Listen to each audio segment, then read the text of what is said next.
So Priya, నువ్వు ఎక్కడ పుట్టావు? కర్నూలు ప్రాపర్ రాయలసీమ అమ్మాయిని. ఆ బాంబు బ్లడ్ లో ఉంది. అక్కడ ఉన్న వాళ్ళకి అందరికి ఆ ఫైర్ ఉంటుంది. వాళ్ళు అందుకనే నన్ను ఏం అనలేదు మరి.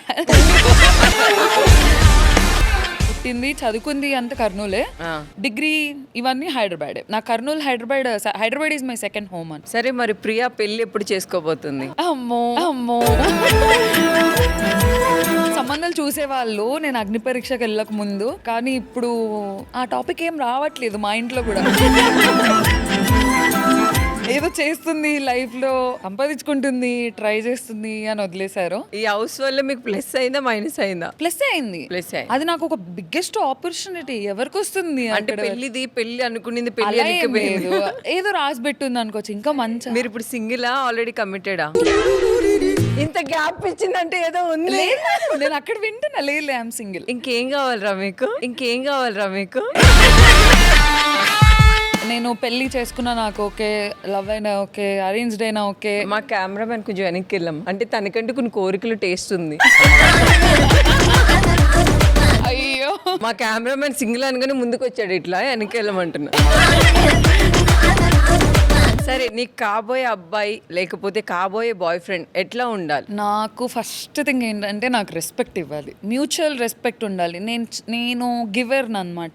నేను ఎక్కువ కేర్ చేస్తాను, ఎక్కువ ప్యాంపర్ చేస్తాను. నాకు అన్ని ఎక్కువే.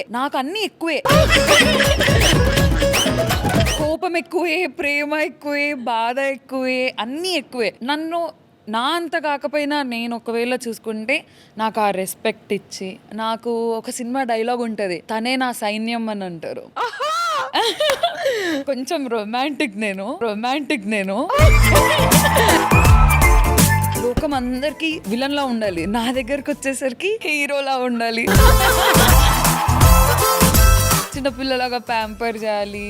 నా లైఫ్లో ఏది జరిగినా, ఎటువంటి సిచ్యువేషన్లో నేనున్నా తనున్నాడు అనే ధైర్యం ఉండాలి. నేను ఏ తప్పనే చేయని, లోకమంతా నాకు అగైన్స్ట్ అవ్వని, తను నా ముందు నిలబడి లేదు నేనున్నా అని చెప్పాలి. ఏమ్మా రెడీయా? అట్లా లుక్స్ నాకు అలా ఏం లేదు. డార్క్ అబ్బాయిలు చాలా బాగుంటారు కదా, చాలా కళ ఉంటది, మ్యాన్లీగా ఉంటారు. నేను హైట్ ఎక్కువ కదా, కొంచెం హైట్ ఉంటే బెటర్. తలెత్తి చూడు. అబ్బాయి కోసం మీరు ఏదైనా చేస్తాను. నేను ఒక్కసారి తను నా వాడు అనుకుంటే నేను ఏది చేయడానికైనా నేను రెడీ. అంతే. నేను ఫ్రెండ్షిప్స్ లో కూడా అలానే ఉంటాను. ఎక్కువ గివర్ అనమాట. నాకు గిఫ్ట్స్ ఇవ్వడం ఇష్టం, ప్యాంపర్ చేయడం ఇష్టం, ఎక్కువ ప్రేమిస్తాను. అది అవతల వాళ్ళకి ఇబ్బంది కలిగేలా ప్రేమిస్తానేమో అని అనిపిస్తుంది. చూడండి, చాలా ప్రేమ ఉంది. మీరు తట్టుకుంటే చెప్పండి. మీరు చెప్పినవన్నీ మనకు ఓకే.